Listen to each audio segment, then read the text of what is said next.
Ce pêcheur connaît le lac Winnipeg comme la paume de sa main. Robert Christensen de Gimli, au Manitoba, navigue dans ces eaux depuis près de 60 ans. La pêche est une tradition familiale centenaire chez les Christensen. Mais Robert n'a jamais vu autant d'algues encombrer ses filets. C'est une marée verte qui envahit cette mer intérieure. Les algues ne sont pas limitées à quelques endroits dans le lac. Non, ce n'est pas comme ça du tout. Maintenant, les algues sont partout. Il faut dire que les pêcheurs comme Robert se plaignent de ces algues depuis longtemps. Par contre, cela fait quelques années seulement que les biologistes et des images satellites le confirment. Le lac Winnipeg, le 10e plus grand au monde, est mal en point.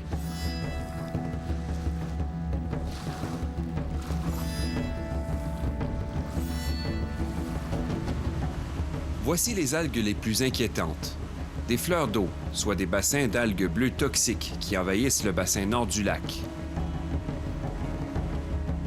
La cause? L'accumulation de nutriments comme le phosphore. Les eaux surfertilisées favorisent la prolifération d'algues qui, en se décomposant, asphyxient le lac. C'est ce qu'on appelle l'eutrophisation.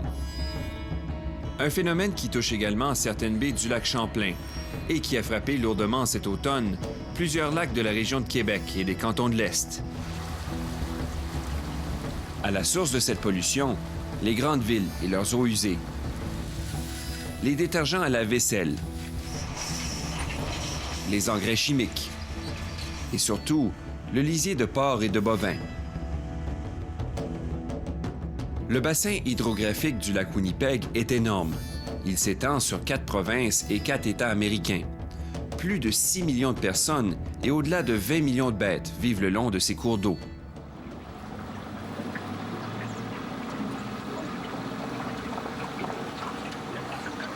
Le lac Winnipeg abrite également la plus importante pêche commerciale d'eau douce à l'ouest des Grands Lacs. Plus de 1000 pêcheurs y gagnent leur vie. Au-delà de 6 millions de kilos de poissons y sont récoltés. Des revenus annuels de 20 millions de dollars.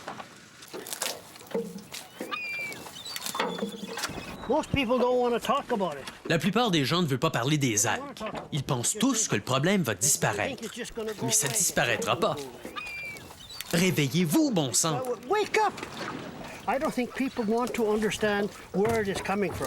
Je crois pas que les gens veulent vraiment comprendre d'où viennent toutes ces algues. C'est triste. Il y a des villes qui commencent un peu à modifier leur système d'égout. Mais l'industrie agricole, elle écoute personne. Elle croit qu'elle peut laisser ses déchets n'importe où. Voilà, c'est votre problème, pas le mien. Tout ça, là, ça doit arrêter.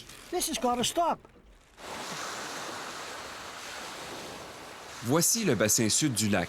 C'est là où abondent les chalets et les plages.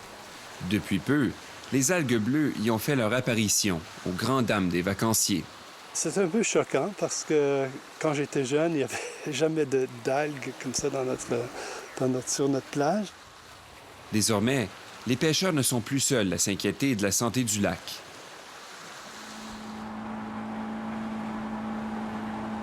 Entre-temps, le Manitoba a créé dès 2003 la Commission de gestion du lac Winnipeg. 2 ans plus tard, ce groupe de pêcheurs, politiciens et chercheurs a proposé des mesures d'urgence. La province a alors adopté une loi pour contrôler le phosphate qui s'infiltre dans l'eau. Mais ces règlements ne font pas l'unanimité sur terre ferme, surtout parmi les éleveurs. Les producteurs laitiers, par exemple, sont mécontents avec les mesures qui limitent l'épandage de lisier. I just have a problem with the cost.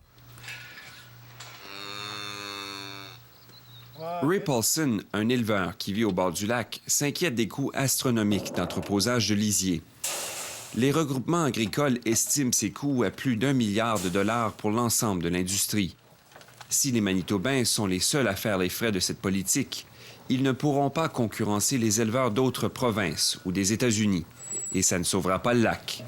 Le bassin hydrographique passe par l'Alberta, le Dakota du Sud et même à l'est. La zone est énorme, 1 million de kilomètres carrés, je pense. And to try and just fix the problem along the very tip of the lake or Et tenter de régler le problème autour du lac ou au Manitoba seulement, je ne trouve pas ça réaliste. seems rather unrealistic. Résultat, des mesures imposées bien lentes à implanter. Robert Christensen croit qu'à cause de ces lenteurs, la pêche commerciale sur le lac Winnipeg est à risque. Les pêcheurs ont peur que les espèces de poissons vont changer. Différentes algues attirent différents poissons. C'est ça qui est arrivé au Grand Lac.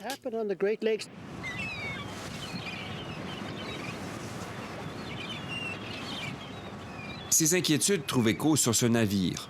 Le Namao abrite un groupe de scientifiques qui sillonnent les eaux du lac Winnipeg.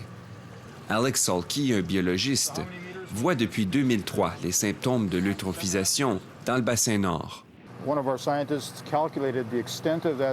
Un de nos scientifiques a calculé que la zone touchée s'étendait sur 8000 km². C'est le tiers du lac Winnipeg.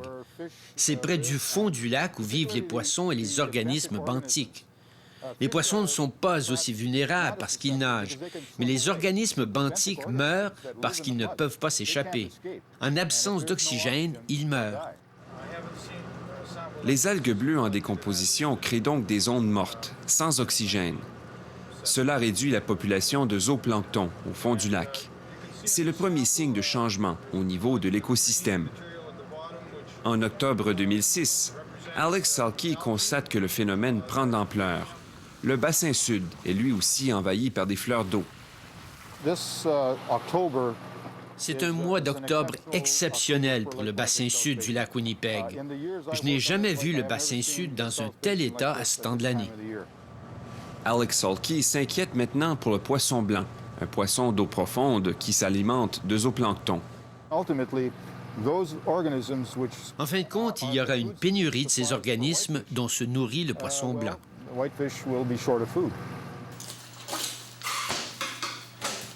Robert Christensen n'a pas encore remarqué de réduction de prise de poisson. Mais ce n'est qu'une question de temps, selon lui, avant que la pêcherie du lac Winnipeg soit mise en danger. Tôt ou tard, les poissons vont mourir parce que leur nourriture va disparaître. C'est ça qui va arriver. Il aimerait qu'Ottawa adopte une loi fédérale pour protéger le lac Winnipeg. Cela forcerait la main des provinces qui couvrent son bassin hydrographique. Mais il faudrait aussi qu'Ottawa amorce des pourparlers avec les États américains. Ça doit changer. Le gouvernement fédéral doit adopter une loi. Il faut nettoyer tout ça. On ne peut pas répandre tout ce qu'on veut sur les champs. On ne peut pas laisser tous les égouts se vider ici. Les chercheurs sur le Namao sont du même avis. Hélas, le lac Winnipeg a beau être aussi grand que le lac Erie, il a peu de poids politique. Of the 10 largest Great Lakes in the world, Lake Winnipeg is the most eutrophic. Parmi les plus grands lacs du monde, le lac Winnipeg est le plus touché par l'eutrophisation. Nous devons arrêter de verser des déchets et des nutriments dans l'eau. Il faut changer nos attitudes si on veut préserver le lac pour nos enfants. For our kids.